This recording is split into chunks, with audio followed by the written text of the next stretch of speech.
Assalamualaikum warahmatullahi wabarakatuh. Salam sejahtera bagi kita semuanya. Om Swastiastu, Namo Buddhaya, salam kebajikan. Teman-teman semuanya, di dalam video kali ini kita akan membahas mengenai tema moderasi beragama sebagai acuan dan pembelajaran untuk menghadapi ujian seleksi nanti. Semoga video ini bermanfaat bagi kita semuanya. Latihan soal 2. 1. Dalam rangka implementasi kebijakan moderasi beragama, Kementerian Agama menyelenggarakan program pelatihan bagi para penyuluh agama.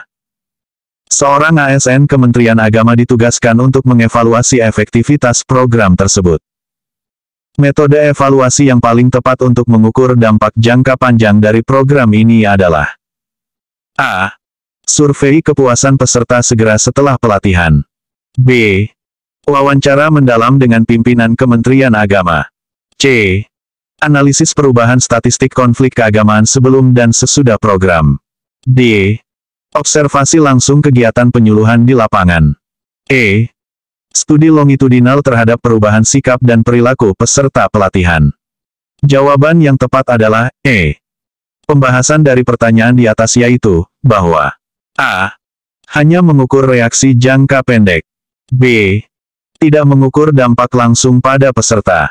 C. Tidak dapat memastikan kausalitas langsung dengan program. D. Terbatas pada pengamatan sesaat. E. Tepat karena mengukur perubahan jangka panjang secara sistematis. 2. Regulasi terkait moderasi beragama di Indonesia mengalami perkembangan signifikan. ASN Kementerian Agama diminta menganalisis implikasi perubahan Undang-Undang Nomor 5 Tahun 2023 tentang administrasi pemerintahan terhadap implementasi moderasi beragama. Aspek krusial yang perlu dievaluasi adalah A. Pengaruh terhadap anggaran program moderasi beragama. B. Perubahan struktur organisasi Kementerian Agama. C. Kewenangan pemerintah daerah dalam implementasi kebijakan. D. Mekanisme koordinasi lintas kementerian. E. Sanksi administratif bagi pelanggaran prinsip moderasi beragama. Jawaban yang tepat adalah C. Pembahasan dari pertanyaan di atas yaitu, bahwa A. Tidak langsung terkait dengan Undang-Undang Administrasi Pemerintahan. B. Undang-undang ini tidak spesifik mengatur struktur organisasi. C. Tepat, karena undang-undang ini mengatur pembagian kewenangan pusat daerah. D.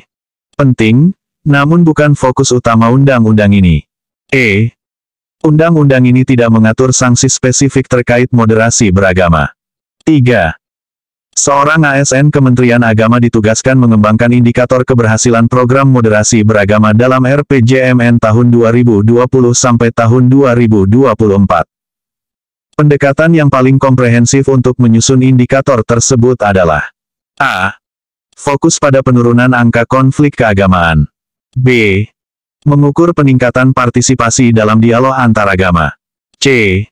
Menilai perubahan persepsi masyarakat terhadap keberagaman. D. Evaluasi implementasi regulasi terkait kebebasan beragama.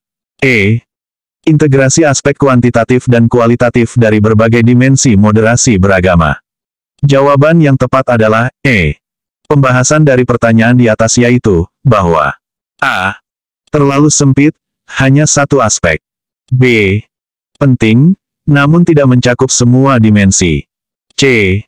Subjektif dan sulit diukur secara akurat. D. Tidak mencerminkan dampak real pada masyarakat. E. Tepat, mencakup berbagai aspek secara holistik. 4.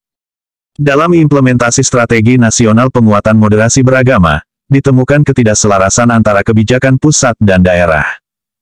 ASN Kementerian Agama diminta menganalisis akar masalah ini. Faktor utama yang paling mungkin menyebabkan ketidakselarasan tersebut adalah A. Kurangnya sosialisasi kebijakan nasional di tingkat daerah. B. Perbedaan interpretasi konsep moderasi beragama. C. Keterbatasan anggaran implementasi di daerah. D. Resistensi tokoh agama lokal terhadap kebijakan nasional. E. Inkonsistensi regulasi antara pusat dan daerah. Jawaban yang tepat adalah B. Pembahasan dari pertanyaan di atas yaitu, bahwa A. Penting, namun bukan akar masalah utama. B. Tepat, perbedaan pemahaman dasar menyebabkan implementasi berbeda. C. Masalah teknis, bukan konseptual. D. Bisa jadi akibat, bukan penyebab utama. E. Mungkin terjadi, namun biasanya akibat dari perbedaan interpretasi. 5. Program moderasi beragama Kementerian Agama menghadapi tantangan di era digital. ASN Kementerian Agama diminta merancang strategi adaptasi program. Pendekatan paling efektif adalah A. Membatasi penyebaran konten keagamaan di media sosial. B. Mengembangkan aplikasi mobile khusus moderasi beragama. C. Meningkatkan literasi digital tokoh agama tradisional. D. Membentuk tim cyber khusus pemantauan narasi ekstremisme online. E. Integrasi strategi online-offline dengan pendekatan multilateral. Jawaban yang tepat adalah E. Pembahasan dari pertanyaan di atas yaitu, bahwa A. Bertentangan dengan prinsip kebebasan berekspresi. B. Terbatas pada pengguna aplikasi tertentu. C. Penting, namun tidak menyeluruh. D. Reaktif, bukan preventif. E. Tepat, mencakup berbagai aspek dan melibatkan berbagai pihak. 6. Evaluasi RPJMN tahun 2020 sampai tahun 2024 menunjukkan ketidaktercapaian target moderasi beragama di sektor pendidikan. ASN Kementerian Agama ditugaskan menganalisis penyebab dan solusinya. Faktor kritis yang perlu menjadi fokus analisis adalah A. Kualifikasi guru pendidikan agama. B. Kurikulum pendidikan agama di sekolah. C. Integrasi nilai moderasi dalam berbagai mata pelajaran. D. Peran organisasi siswa intra-sekolah dalam promosi moderasi. E. Kolaborasi antara sekolah dan institusi keagamaan lokal. Jawaban yang tepat adalah C. Pembahasan dari pertanyaan di atas yaitu, bahwa A. Penting, namun terbatas pada guru agama. B. Fokus sempit pada satu mata pelajaran. C. Tepat, mencakup pendekatan holistik dalam sistem pendidikan. D. Terbatas pada aktivitas ekstrakurikuler. E. Penting, namun bukan faktor internal sistem pendidikan. 7. Dalam mengimplementasikan regulasi moderasi beragama, ditemukan konflik antara prinsip kebebasan beragama dan pencegahan konflik sosial. ASN Kementerian Agama diminta merumuskan solusi. Pendekatan yang paling sesuai dengan prinsip moderasi beragama adalah A. Membatasi ekspresi keagamaan di ruang publik. B. Memprioritaskan harmoni sosial di atas kebebasan individual. C. Menerapkan sanksi tegas bagi pelaku intoleransi. D. Memfasilitasi dialog intensif antar kelompok keagamaan. E. Merevisi undang-undang untuk memperjelas batasan kebebasan beragama.